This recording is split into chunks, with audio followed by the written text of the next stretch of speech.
What we have here is the fully redesigned, all-new 2019 Kia K900. Here in Korea, though, it's known as the K9. Compared to the last generation, it is slightly bigger on the inside as well as the outside. When it goes on sale this fall, it will start in the mid-$50,000 range. At that price, it competes against the likes of the Mercedes E-Class and BMW 5 Series. In terms of size, though, it's comparable to the S-Class and 7 Series. Similarly equipped, they'll cost more than twice as much as the K900. Yesterday, I had a chance to drive around a Korean-spec K900, and here's what I thought. Under the hood of this Kia K900 is a 3.3-liter turbocharged V6 that puts out 365 horsepower. If that all sounds familiar, well, it's the same engine that's in the Kia Stinger. You also get all-wheel drive standard and an 8-speed automatic transmission. I'm at a red light right now, waiting for it to turn green.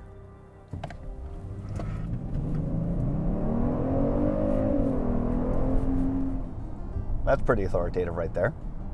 Of course, as a luxury sedan, comfort is paramount. These seats are very comfortable. There's a ton of adjustments, they're well shaped, and they're ventilated as standard equipment, which is great on this hot and humid day. You also have these selectable drive modes that you'll pretty much get in any car today. So you have custom modes, you have the comfort mode that's the default, and you have the sport mode, which sharpens things up. One thing I'm noticing as I just hit that button, the side bolsters close in, give you a little more lateral support. Interesting touch. I don't know of any other cars that do that. I am feeling a lot of these bumps and ruts and imperfections in the road. Obviously more than you would with an S-Class that has a magic suspension and maybe even just a base 7 Series. But you know what? Considering the price, it's really quite good. As far as road noise goes, I'm hearing a lot more than I did with the last generation. But that's not entirely a knock completely against this new K900. The last K900 actually felt rather big and overly soft and not all that confidence inspiring on a winding road.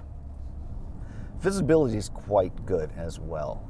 I can see around me just fine. This A-pillar is well enough out of my way through left turns, and helping visibility is kind of an adaptation of what Honda has for their lane watch system. When you hit a turn signal, left or right, a camera image of the left or right side will actually show up in the instrument panel.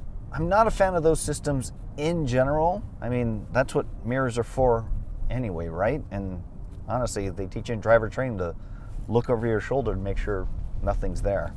On top of that, you also have a blind spot warning system, as well as all of the rear cross traffic and other advanced safety features that are pretty much just standard throughout all of the class.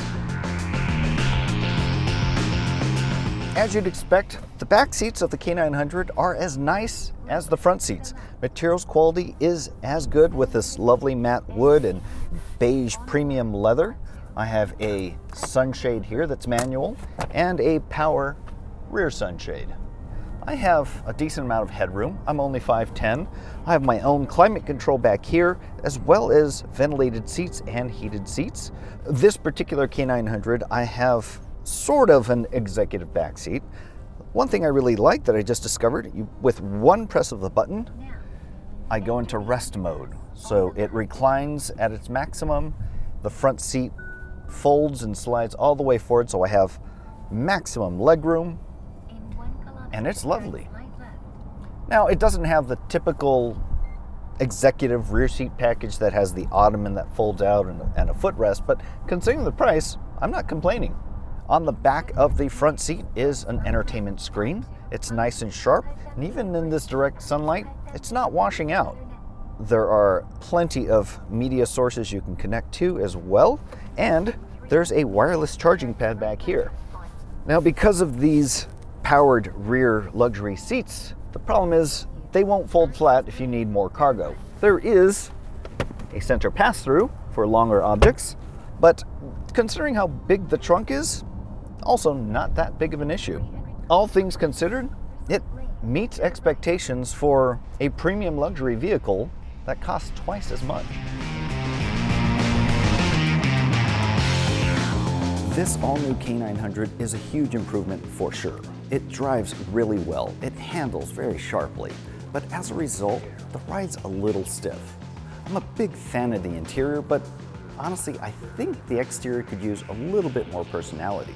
It is early going at the moment though, and the US spec version will definitely have some changes. What won't change though is its value proposition. You get a ton of luxury for the money. So, if you happen to have champagne taste on a soju budget, stick around. We'll have more information and driving impressions of the US spec model in a few months. For more information on the K900 as well as its competition, head on over to Edmunds.com. If you want to see more videos like this, hit subscribe.